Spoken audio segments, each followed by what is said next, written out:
من الشیطان الرجیم بسم اللہ الرحمن الرحیم وَلَقَدْ جَعَلْنَا فِي السَّمَاءِ بُرُوجًا وَزَيَّنَّاهَا لِلنَّاظِرِينَ صدق اللہ العظیم۔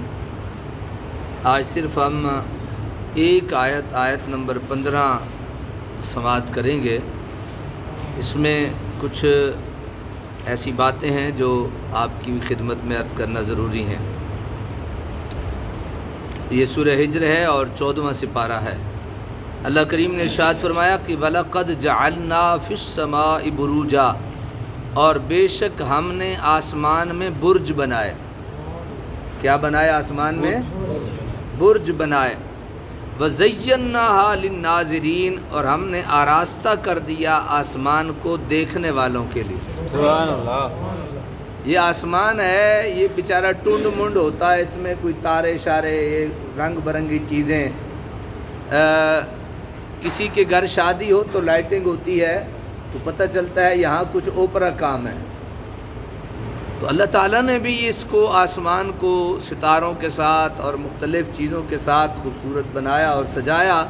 اور ذرا توجہ کریں کہ اللہ تعالیٰ خود بتا رہا ہے کہ بے شک ہم نے آسمان میں کیا بنائے؟ برج بنائے۔ وَزَيَّنَّاهَا لِلنَّاظِرِينَ، اور دیکھنے والوں کے لیے آسمان کو خوبصورت بنایا۔ سبحان اللہ۔ کفار و منکرین کے سامنے اللہ تعالیٰ کی قدرت اور عظمت کی مزید تکوینی دلائل پیش کیے جا رہے ہیں تاکہ وہ ان میں غور کریں اور اللہ تعالیٰ کی الوہیت اور وحدانیت کو تسلیم کر کے نور ہدایت سے اپنے قلوب کو روشن کریں۔ یعنی اللہ تعالیٰ کو بتانے کی کیا ضرورت ہے کہ میں نے آسمان بنایا، آسمان میں برج بنائے، آسمان میں چاند ستارے سجائے؟ کیا اللہ کو ضرورت ہے یہ بتانے کی؟ تو سب کچھ تو ہمیں پتہ ہے کہ کائنات میں جو کچھ ہے وہ کس کا بنا ہوا ہے؟ اللہ کا۔ جب سب پتہ چلا تو اللہ تعالیٰ ہمیں کیوں بتا رہا ہے؟ تو فرمایا اس کے بتانے کی وجہ یہ ہے کہ تاکہ لوگ جو ہیں ان کے دلوں میں اللہ تعالیٰ کی وحدانیت اور اس کا اللہ ہونا جو ہے وہ دل میں جو ہے وہ جان پکڑ لے اور جڑیں پکڑ لے، اور لوگ اللہ کی بارگاہ میں اور زیادہ جھکنے کی کوشش کریں۔ بروج لفظ ہے نا، فرمایا کہ بروج اس کا واحد برج ہے۔ اس کا ایک لغوی معنی ہے اور جس میں اہل زبان اس کو استعمال کرتے ہیں، اور ایک اس کا اصطلاحی معنی ہے جس میں یونان کے علماء ہیئت نے اسے استعمال کیا ہے۔ دونوں معنی آپ کے سامنے پیش کرتا ہوں۔ برج کا لغوی معنی ہے ظاہر ہونا۔ برج کا لغوی معنی کیا ہے؟ ظاہر ہونا۔ جب عورت پردے سے نکل آئے اور اپنی نمائش کرنے لگے تو کہتے ہیں تبرجت المرأۃ، یعنی یہ جو عورت ہے اس نے اپنا پردہ فاش کر دیا۔ اس نے اپنا پردہ کیا کر دیا ہے؟ فاش کر دیا ہے، اپنے پردے سے یہ باہر نکل آئی۔ اس لغوی معنی کی مناسبت سے اس کے اطلاق ان چیزوں پر ہونے لگا جو دور سے نمایاں ہوتی ہیں، یعنی جو دور سے نظر آتی ہیں اور واضح نظر آتی ہیں، اس کو برج کہا جانے لگا۔ مثلا قلعہ ہے، محل ہے، شاہراہ وغیرہ۔ اور اسی وجہ سے وہ بڑے ستارے جو دور سے نمایاں ہوتے ہیں انہیں بھی اہل عرب برج کہتے ہیں۔ جو دور سے ہمیں نظر آتے ہیں انہیں کیا کہتے ہیں؟ بغیر کسی آلے کے، جنہیں ہماری آنکھ دیکھ لیتی ہے، دور سے اسے کیا کہتے ہیں؟ برج کہتے ہیں۔ اسی وجہ سے وہ بڑے ستارے جو دور سے نمایاں ہوتے ہیں انہیں بھی اہل عرب کیا کہتے ہیں؟ برج کے لفظ سے تعبیر کرتے ہیں۔ اور ابو صالح نے کہا کہ بروج سے مراد 7 سیارات ہیں۔ یعنی برج سے کیا مراد ہے؟ یہاں جو اللہ تعالیٰ نے کہا نا کہ اللہ تعالیٰ نے آسمان میں کیا لگائے ہیں؟ برج لگائے ہیں، تو کہا کہ اس سے مراد وہ 7 ستارے ہیں۔ اس سے مراد کیا ہے؟ 7 ستارے ہیں۔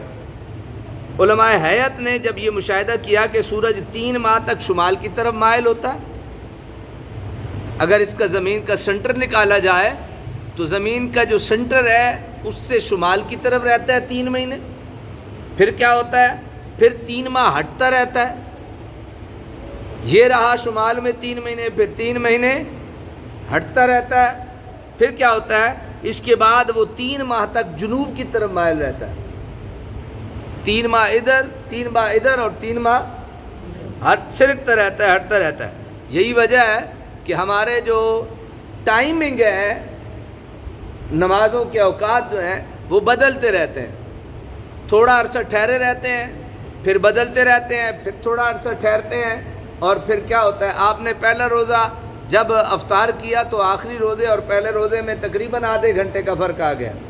اسی طرح صبح کے وقت میں بھی آدھے گھنٹے کا وقت تقریباً آ گیا تھا. تو انہوں نے سورج کے مدار حرکت کو 12 حصوں میں بانٹا ہے. کتنے حصوں میں؟ 12. یعنی اس کے جو مدارج ہیں نا، اس کے آنے کے جو راستے ہیں، آنے جانے کے جو راستے ہیں، ان کو 12 حصوں میں وہ کہتے ہیں کہ یہ تقسیم ہو گیا. اور ہر حصے کو برج کہا. ہر حصے کو کیا کہا؟ برج کہا. اور مدار کے ہر حصے میں جو بڑے بڑے ستارے پائے جاتے ہیں، ان کی ایک خیالی شکل اپنے ذہن میں مترسم کر لی، اور اس شکل سے اس برج کا نام بھی رکھ دیا. ان برجوں کے نام یہ ہیں. یہ جو مختلف یہ خواتین کو زیادہ شوق ہوتا ہے برجوں کے پڑھنے کا اور برجوں کی طرف توجہ دینے کا. یہ جان بوجھ کے میں نے آج صرف ایک آیت، کیونکہ ہم ایک بات بھی سیکھ لیں اگر، اور اس بات کو اپنے آپ پہ اپلائی کر لیں. میں ابھی کسی ایک بزرگ کا واقعہ عرض کرتا ہوں، یہ ذرا میں آپ کو عرض کر دوں تو اس سے آپ سمجھ جائیں گے کہ بندہ ایک بات پہ بھی عمل کر لے تو زندگی انسان کی بہترین سنور سکتی ہے. ایک بات پہ سے حمل، سور، جوزہ، سرطان، اسد، سنبلہ، میزان، اقرب، قوس، جدی اور دلو اور ہود. اب یہ دیکھنا ہے کہ آیت میں بروج سے کیا مراد ہے. اس میں تو شک نہیں کہ مدار آفتاب کی یہ تقسیم یونانی علماء ہیئت نے کی تھی. اگر یہ بات ثابت ہو جائے کہ نزول قرآن سے پہلے عرب اس تقسیم کو جانتے تھے اور اس کو اپنی زبان میں استعمال کرتے تھے، تو پھر ان برجوں سے وہی 12 برج مراد ہوں گے.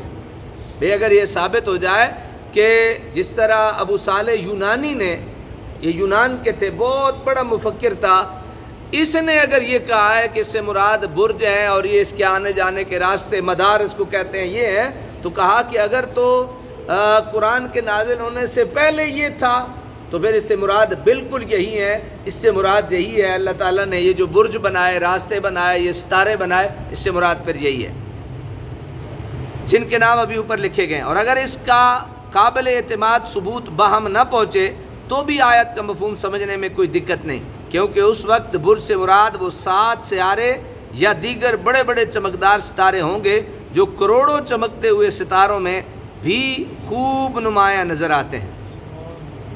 یعنی اس سے پھر بھی وہی سیارے اور وہی ستارے مراد ہوں گے.